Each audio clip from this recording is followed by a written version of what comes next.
જય ઠાકર મિત્રો, કેમ છો બધા? મારા મિની બ્લોગમાં તમારું હાર્દિક સ્વાગત છે। આજે નવી રેસીપી હું લઈને આવી છું, મટર પનીરની સબ્જી। તો ચાલો જાણી લઈએ।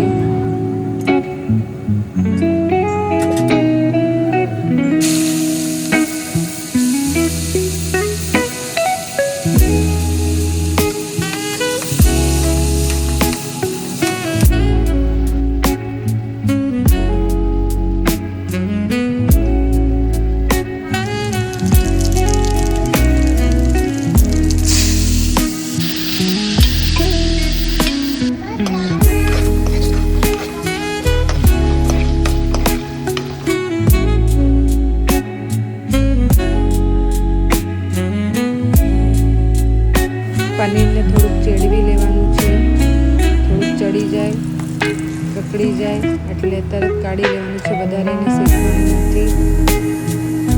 એક કડાઈમાં આપણે થોડુંક તેલ, જીરું, આખા મસાલા, કઢી પત્તો, લસણ મરચાંની પેસ્ટ અને જે આપણે ડુંગળીની પેસ્ટ બનાવી હતી એ નાખીને ચચડવા દેવાનું છે।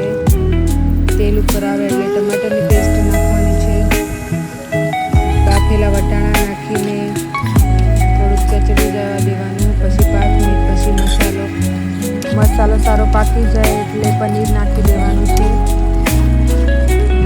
પનીર સારી રીતે મિક્સ થઈ જાય એટલે આપણું શાક બનીને રેડી છે। પનીર તો ગ્રીલ કરેલું હતું એટલે એને વધારે રાખવાનું નથી। 5 મિનિટ 2 મિનિટ સુધી નાખીને મસાલો એ ઓબ્ઝર્વ કરી લે ત્યાં સુધી પનીર ઉકળવા દેવાનું। પછી ઉપરથી આપણે ધાણા નાખીશું ગાર્નિશિંગ માટે। તમે જોઈ શકો છો સરસ મજાનું પનીરનું શાક, રોટલી, છાશ રેડી છે।